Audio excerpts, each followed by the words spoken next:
Now, well, just want to thank everyone again for taking the time to come out. It's been a really good a summer for us. We've had a lot of our kids on campus. They've been working extremely hard. And really haven't done anything up to this point media-wise, just because you're trying to put a roster together, making sure you know who's going to be on your team. I think we know. I think our roster's set. And now we're just getting a few things wrapped up with a few visas and getting that all taken care of. And hopefully we should have everybody here on campus by the 18th, which will be great, and really excited about what this year is going to bring for us. So if anybody would like to start with any questions, feel free, and be happy to answer as much as I can. Coach, can you start with Brittany and the new hire on your staff? You and Steph had a long relationship, but how do you replace, someone that's been with you for that long? Yeah, I was really excited for Steph. When she came in, it kind of came out of the blue. She wasn't expecting a call from Arizona State, but Molly took over. And, Steph had played there. She's from the West Coast. And it was just a great opportunity for her to be able to get back to her alma mater. It's a place where I think eventually she would like to retire to as well. And it all lined up. And, when she came in and we talked, I told her, I said, we joked about it, but I said, you've got two choices in my opinion, and that's either resign and take the job, or I fire you and you take the job. Which one do you want? And it was a great run. We had an unbelievable success here. We have, and I'm really excited for her now. She's excited to be someplace where she played and put a lot of time and sweat into, and now she's going to help them rebuild that to where it has been in the past. And with Brittany, we took our time and really tried to look at a lot of different options for, who could come in and bring us not necessarily the exact same thing that Steph did, but who could bring us something that could enhance our program, enhance our staff, and we thought Brittany was a great fit. Obviously, she had a ton of success at NC State. Wes is a good friend of mine. I talked to Wes about her as well. And Brittany has aspirations of being a head coach one day, and she thought it would be good for her career to work for one more person.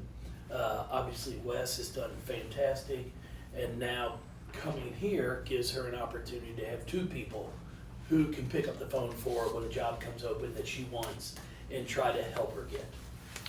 Jeff, you lost some valuable experience from last year to graduation. Is there new players stepping up into larger leadership roles during this offseason that you've liked? Well, I think that's the way it's going to be every year, not just to graduation, but with the portal, the transfers. Been really impressed with Amari Berry's probably the best shape that she's been in. Now she's still got room to grow, which they all do. But I've seen a lot of improvement from Amari. Taj has taken that next step from a freshman to a sophomore. She's worked on her leadership. Her game has improved as well, so really excited about that. And then you've got, McKinley Randolph is feeling good now. Her foot's feeling better. She was in that boot for the last month of the season where she really wasn't practicing much. She was just playing in games. But now she's done a great job of rehabbing that. So I've seen improvements from all of them. And then you add Laura Ziegler from St. Joe's, who's really had a great summer for us. She's probably right now our best conditioned player that we have. We've been scrimmaging the past 2 days. We'll scrimmage tomorrow again from 9 to 10, which is our little hour that we get.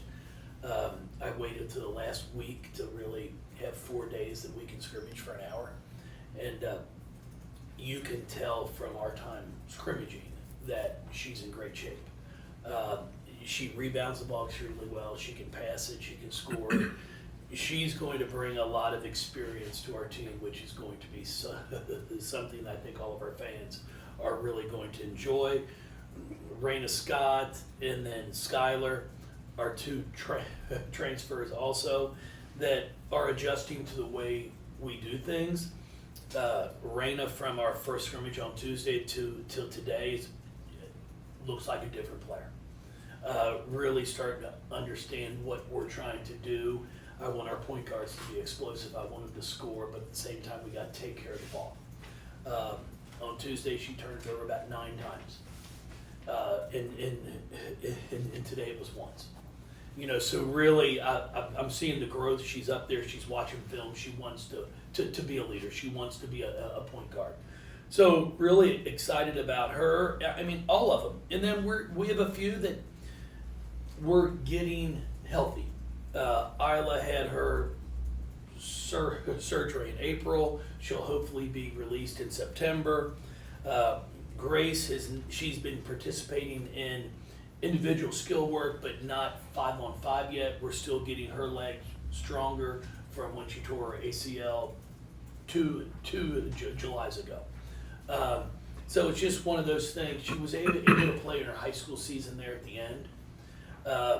But we want to make sure that she's in a place where the leg strength is about equal in both. But she's been looking really good in workouts. We're hoping in the next month or so that she'll be cleared for 5-on-5. So it's been a good summer. I've been really impressed with them, and it's going to be fun to see as we continue to work who's going to take that next step.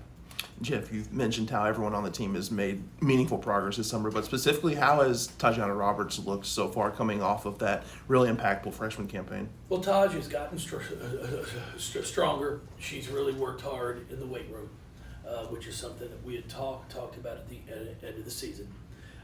So you'll notice her strength, her shooting, her ball handling has gotten better, and she's really doing a nice job of understanding how to get her teammates the ball as well. So I'm just really excited for her. I think she's put the work in. She understands, yeah, I had a good freshman year, but there's more to come. And she was not just going to say, hey, I'm good enough. This is what I want to be. So just really been impressed with the work that she's done. And Jeff, kind of piggybacking off of that, and you touched on it a little bit just with Taj's growth, but for her to take that next step and really be a leader on this team, I mean, how impactful can she be for this group? And what were those conversations like maybe in the offseason about keeping her and the impact she can make here? Well, the conversations were short because she wants to be great. So it's not like you're trying to convince someone, no, you've got room to grow, this is what you have to work on. You know, she wants to be elite. So she has the mindset, the understanding of knowing, hey, I've got to continue to work on my ball handling. I've got to be able to get my shot off a little quicker at times, score in small areas. And at the same time, there's also leadership skills. You know, as a freshman, sometimes you go through your ups and downs, and now she understands, even if it's a bad quote game for her, I might not score the ball as much as I want. She's still got to have an impact on the floor for us from a leadership side. And she's really been working hard on taking care of those things as well. And it starts with workouts.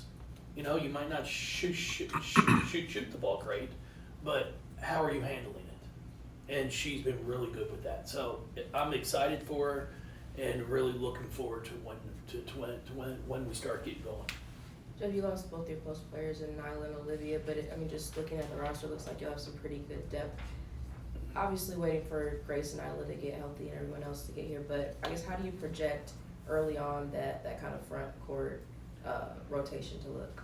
No, I mean, it's still a lot to be seen with Grace not being cleared for 5-on-5. Laura's been extremely impressive. I mean, she averaged a double-double at St. Joe's. She rebounds the ball well. She can score it. She passes. You know, she'll bring some scoring that we might not have had from the perimeter as well. Is she as explosive as O? No. But she might be able to pass the ball a little bit better. So you're going to lose some things in some areas with the graduation of O, but then you're picking some things up in other areas. You know, I've said it, you know, through my entire career here, we're never going to replace, you're not going to find another Jada Curry. But Taj is going to be able to elevate Amari Berry is and score in different ways. So I'm really excited about it. And Aleph has had a really good summer in Turkey. She made their national team that I was a part of. Didn't play a ton of minutes, but there weren't many college kids that even made their national team. So her to be in camp with those professionals for about 2 months was valuable for her. And then she came straight home after we finished the end of June with the national team to start training with their under 20 team. So now she'll be going off to the under 20 championships here the 1st of August. Well, in the next few days to start. Yeah, so the summer's gone fast to start playing with that. So she's probably played more basketball than anybody on our team throughout the entire summer. So really looking forward to having her come back. She's got 2 years experience now. Really understanding, I think, towards the end of the year that she can play inside and out. She passes the ball well. She doesn't have to just rely on shooting threes. And then she's really worked hard on rebounding the balls, because that's one thing we talked about. I need her to just really attack the glass more. So I like what we have. And Putra should be here hopefully by the first day of school. You know, and she's working her way through her visa and all that good stuff. But we're expecting her to be here, and hopefully, like I said, Isla will be cleared in September to start working her way back into basketball. And for Annayia. Annayia. Annayia, oh yeah, she's been here. Anaya's had a very interesting summer for the fact that she's also in our School of Engineering. So she's had a full semester of summer classes. So it's, you know, it's not one of these where she's just sitting in the dorm room relaxing. She's had a full semester of engineering, which is quite challenging. So, but I'm proud of her, and she's continuing to improve. But she's got a lot of room to grow. Have you seen Payton adjust to the college game so far, and what can her spacing and her shooting do for the team? Well, I think Payton and Reagan both, you know, as they continue to grow and get adjusted to the speed and quickness of the game, they're both understanding what they can bring to us. They both shoot the ball well. Payton is one, I think, that it's been really good for her to be here this summer, because it is an adjustment. You know, kids are bigger, stronger, and quicker, and she's learning now. She's got to get herself ready to shoot, and when she gets an open shot, you got to shoot the ball, because they're not coming around as often, just because the players are better that you're playing against. But she can shoot the basketball, and that's one thing that I think will be a big asset for us. Jeff, how was that international trip for you this summer? I know you probably learned a little something great. every time you do that. Yeah, no, for me, it's, I told Josh, I mean, there's not a better professional development class, clinic that I could go to. Having the opportunity to work with pros, and then to watch other national teams that have nothing but pros on them, how they approach things, how the game is played. You know, I talked to our kids today when we were scrimmaging, understanding how to use fouls. You know, if you've only got one team foul, 2 team fouls, and somebody's on a breakaway layup, you never got the layup. They fouled you. You know, they know how to play. They know how to attack a ball screen. So it was great. I was able to sit there and work with the players for about 3.5 weeks, and then have the chance to go to a ton of games. The Belgium team that won it was coached by Mike Thibault,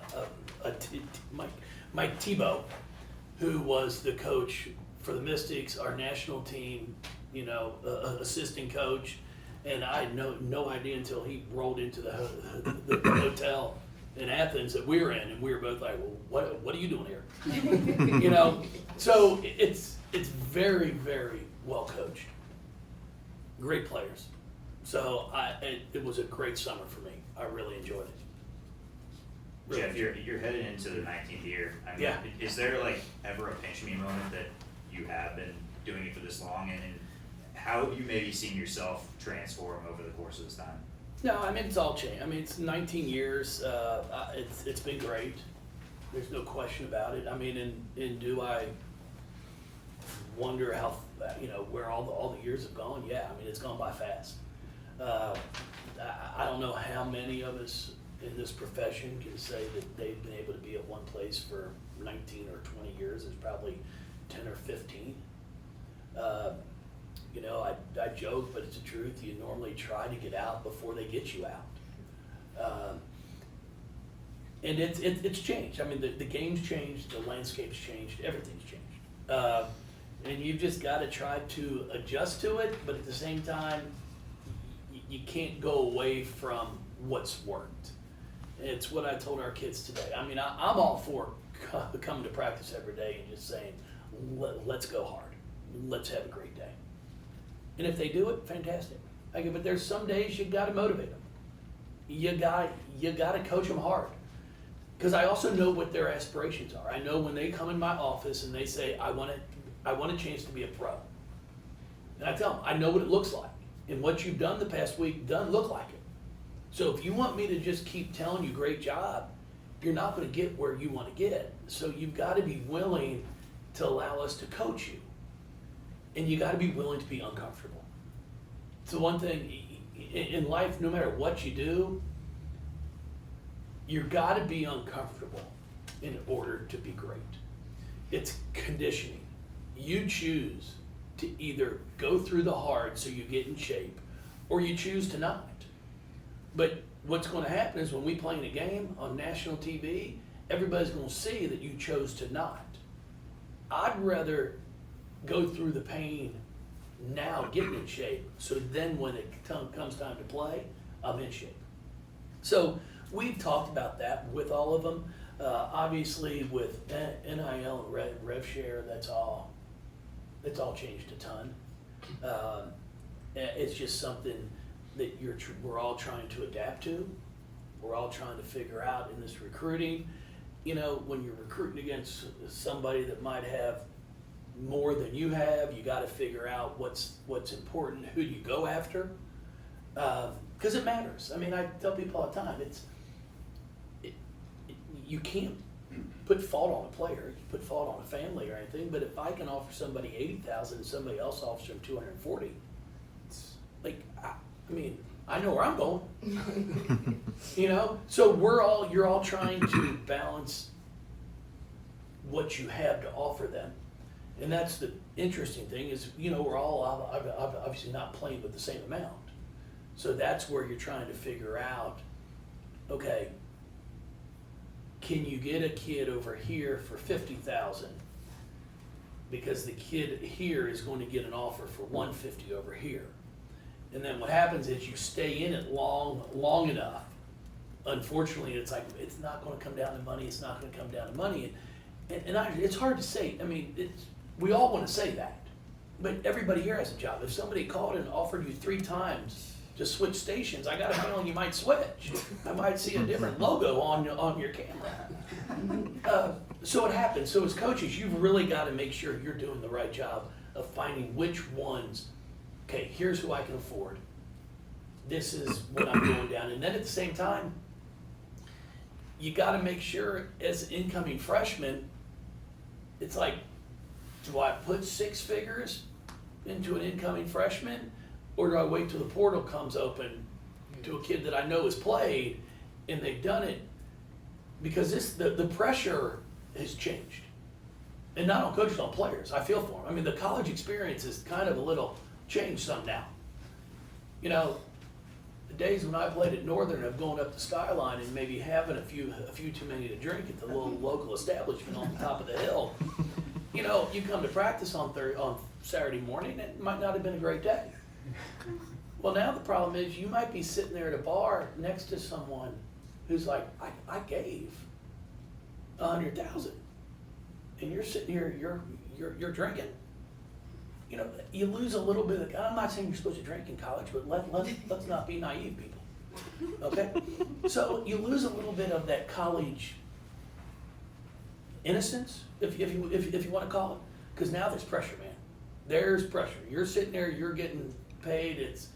The pressure is real for them, and it's great that they do get the opportunity, because there are kids that our own players who they've done a great job of saving, putting money away, investing it where they're smart about it. It can truly be generational wealth. It really can, and I'm hoping that they'll continue to save it. But yeah, it's all changed. Does that, to go off that a little bit, how difficult is it make that high school recruiting now? I think only 10 of the top 50 girls have committed at this point in the class, which last year was like 30 of 50. Is that why the process has slowed some on their end, and how difficult has it become for you guys? Well, it's changed. I mean, I think that's part of why some of it has slowed up. And for us, we're just trying to be very careful on, first off, you only have so much money to pay your players. So I think eventually I'm hoping to get down to maybe 10 to 12 players.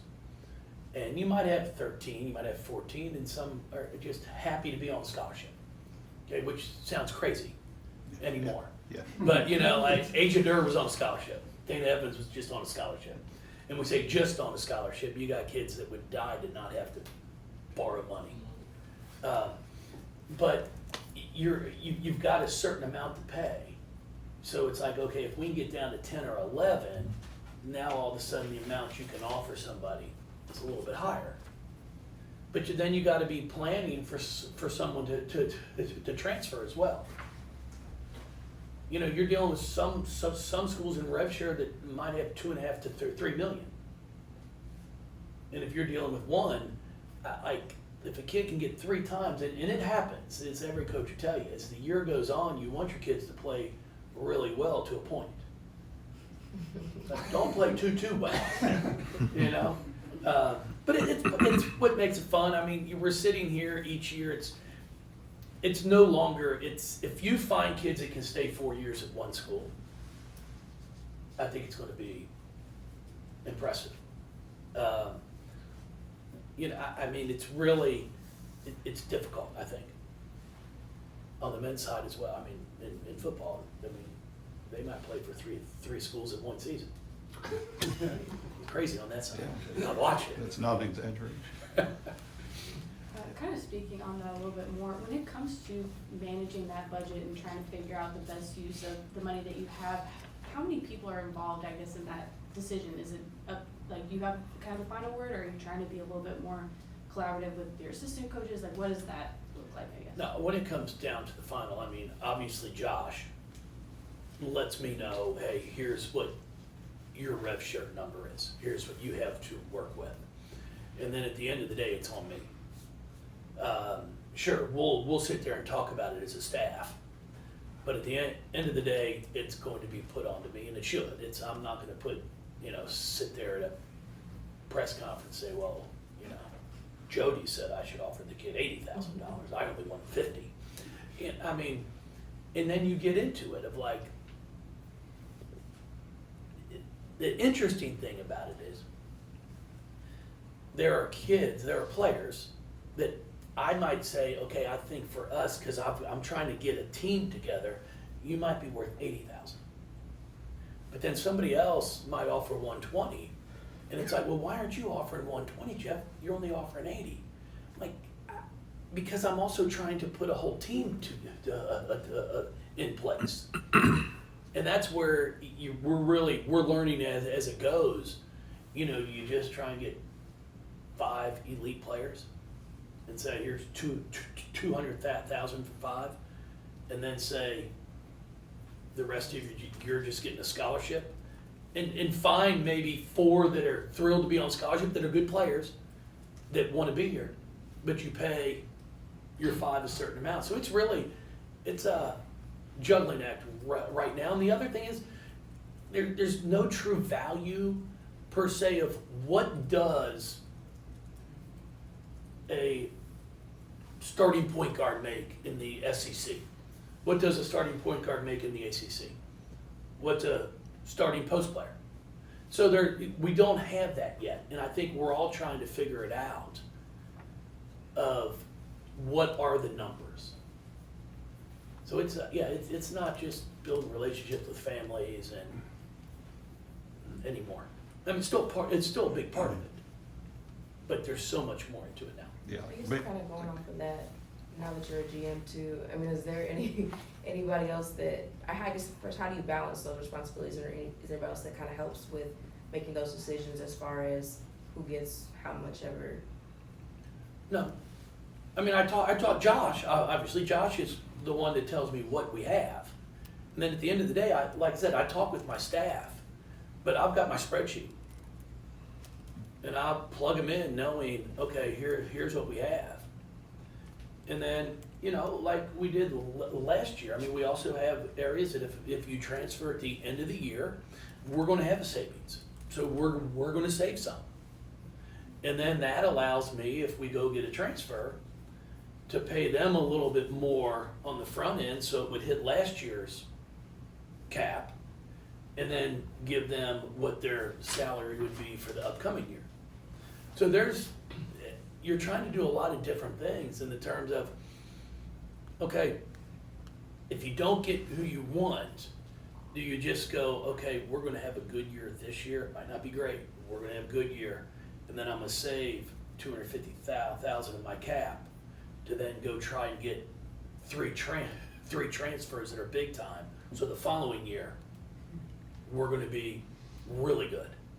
So it's a matter of how it all works and what kind of finances do you have. Because there's schools above us that have more, but there's also schools below us that don't have as much. I mean, there might be a kid that's getting $50,000 at a school that's a conference player of the year. And all of a sudden it's like, hey, I can go get $150. So now that school is also now trying to find the next one. So it's not how it used to be when you sign a Asia Dur, Dana Evans, Maisha, and go, okay, it's a 4-year thing. And you might have 1 or 2 transfer here and there, it happens. But now, if you don't expect it and plan for it, shame on you. Go ahead. Do you ever think, yeah, he'd spend 10 minutes just talking about money and salary caps in a press conference. That you've had a lot of years where you knew the team, before you ever stepped into a preseason practice. You knew how you wanted to play and what type of team it was going to be. That's hard to do right now, but what do you have? What kind of feel do you have for this team and how it will be? We're going to try and play quick. I think we can play fast. I think we're going to try to make it as entertaining as possible for our fans. But at the same time, we have to cut our turnovers down. We can't turn the ball over at the same rate that we did last year. So that's one of the areas that we've talked about. We want to play fast but play smart. And then we're going to try to do a really, really good job of teaching our kids to know during the flow of a game who's got the hot end. If someone's made 2 shots in a row, we got to get them the ball for a 3rd time. And you might see that and say, "Oh, that's pretty simple. How can you not do that?" There's my problem in the back. There's Taj right there in the window. But no, so those are things that we're going to really try to teach our kids to make sure that we can take advantage of moments in a game. Like, God, you've hit 2 in a row. Let's try to get them the 3rd one. And then for our kids to understand, we're going to try to get you the ball, but the other team knows it too.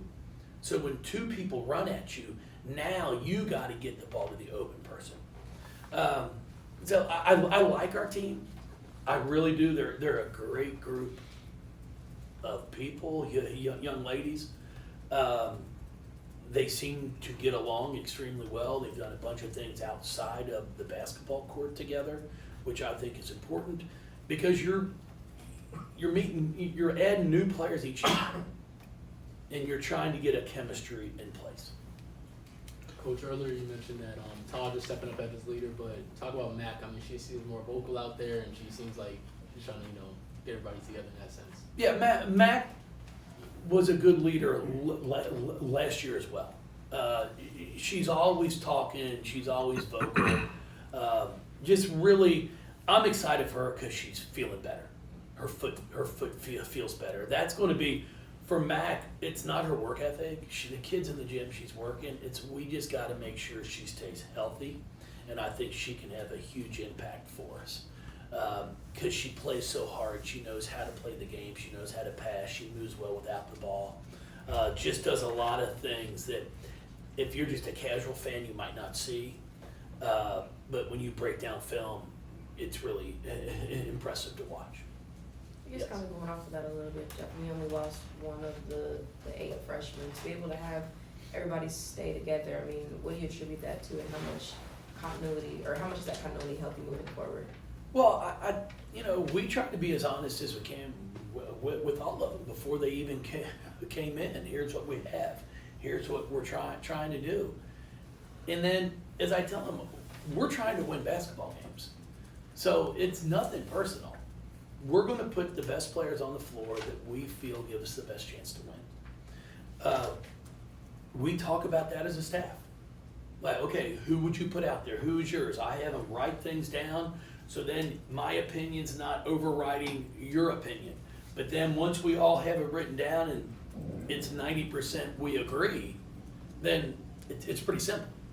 But I do tell our kids, I mean, you've got every single day to show me what you want your role to be. If you want to be a scorer, then show me every day you can put the ball in the basket. And if you're not great at that, be a rebounder, be a passer, be a leader, be vocal. I mean, there's so many things you can do to help a basketball team win.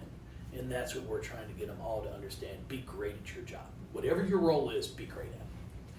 Jeff, Denmark, Turkey, Ukraine, Australia. You said a few years back that when you started the international thing that, going and doing, I think you did a camp one year, you did different things, you speak over there, you coach, that you wanted to try to get some. Is that where the international flavor kind of comes from? And does that impact the whole NIL thing? I mean, is it different in any way with the foreign kids? No, I mean, it's pretty much the same. It's viewed the same for them. We're just trying to go out and find the best players we can, no matter where they are. With Aleph, saw her play a few years ago over in Lithuania at a tournament. Like what I saw. Then with Laura, obviously she played at St. Joe's. Right. And then have the opportunity to have her on the floor. It is nice to have international players because they are taught the game a different way. Their rules stay the same from when they start playing until they're finished. We have different 3-point lines. Our stuff changes. You go from halves to quarters and different. No, they're all one thing. You can't call a timeout as the ball's in play. When the basket's made, you can call timeout. A dead ball, you can call timeout. But as a coach, I can't. When I see you're going to turn the ball over, I can't call timeout. The turnover is going to happen. So they're taught at a younger age how to play. And I've said it the past few years. I think technically they're really, really good in Europe, all around the world, really good. Athletically, they haven't caught up to us in a lot of areas. We'll wear them down come third and fourth quarters. And I think everybody saw that this past year in the Olympics. It's a great game with France. It's right down to the end, and we just eventually wore them out. But it's great because I'm working. If I can teach our kids to play the style of basketball that they play in Europe, because they're always moving. The ball's moving, they're moving. It's impressive. With our athleticism, we're going to be really hard to guard. So it's been great for me. I've loved every second of it. I've been fortunate my family's been able to come to the events as well, to some of them. yeah, I mean, what an experience it's been for my own kids to be able to see how basketball's played internationally. Jeff, just want to get on the record, it's a little offensive that you think we would just jump stations for more money. But you would. You would. But a question about the international, how has that helped your foreign language skills over the years? Bad. It's one of the things, every kid I talk to, my own kid, it's my biggest regret. You know, in high school, you had to take 2 years of foreign language. At least we did here in Kentucky. I took Spanish, 2 years of it, mi casa, su casa. Cuantos años, señorita, señor. I can remember a couple things, that's it. But I never dreamed that I'd be traveling out of the country. I mean, I grew up in northern Kentucky, and we'd go to the lake at Brehm, and, you know, we'd go a few places, but you never dreamed of getting on an airplane and flying. But back in the 80s and 90s, you hardly, I mean, not many people that I knew were just flying places. Now kids are flying it everywhere. And it's one of the things I say, it's, you know, I joke about it. We had a young lady that played for us in Maryland, Orly Norez, who, when I would recruit, I recruited her from Paris. And she, you know, we'd be on the phone and she'd always tell me, "Oh, because you're yelling doesn't mean I understand you any better." I'd be like, "Hello." And when I picked her up after about the first month at Maryland, she goes, "Coach, do you know what a person is that speaks 3 languages?" I said, "Trilingual, 2 languages, bilingual." She goes, "Yeah, I'm aware." She goes, "You know what someone's called that speaks 1 language?" I look at her, I'm like, "No." She goes, "American." You know, and it was kind of, I was like, oh my God, it's so true. And it's just because we can also fly 4.5, 5 hours and not leave our country. You know, we're sitting there in Istanbul and I fly an hour and 20 and I'm in Athens. And then you fly another hour and a half and you're in Italy. It just, you know, where they can travel, you have to be able to speak different languages. And then I always say we're extremely spoiled. We're spoiled as Americans because I've been blessed to travel all over the world. And every time I get off an airplane, there's a sign that says exit. There's a sign that says car rental. They're in English. And I remember when Norika's family came for senior night from Japan. You land out here in Louisville, there's no signs in Japanese telling you where the exit is. You know, so we're spoiled in some ways and very fortunate that we are able to communicate because everyone, 99% of the world also speaks English. So I do wish I could speak another language, but unfortunately, hadn't gotten there yet. Still time. Where do you stand with schedule right now, and how is it looking? Schedule, we are finished. Has it not been released? Amy's checking on contracts. Oh, so we're still checking on contracts. I know, obviously, we all know we're opening up in Germany with UConn. We'll have Kentucky here at home, Colorado here at home, Tennessee. I think has that been announced? Yes. Up there? Yeah. But game time is not, has it? No, date's the 20th of The December. 20th, we're up at the Barclays Center. South Carolina's been announced for the SEC Challenge here at home. We'll have Northern Kentucky this year, Eastern Kentucky. We're hosting a tournament here with Bellarmine and a few other schools. So we're going to have enough non-conference, but we are fortunate that we're playing a lot here at home, which in the past we've been on the road. But hopefully once we get the contracts, we'll have it. Ball State's one we're also playing. Yes. Anything else?